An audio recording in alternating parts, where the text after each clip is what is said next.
magluluto tayo ng sinigang na liempo.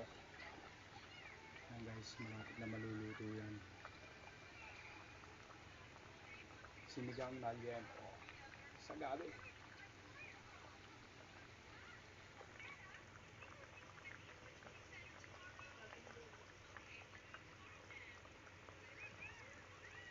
Ayan guys, nabusok-usok pa. Ayan guys, luto na ang ating sinigang na liempo. Ayan guys, kain na tayo guys. Liempo pa kaya.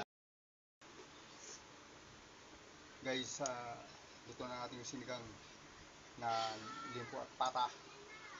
Ayan, kain tayo. Hindi ka na guys.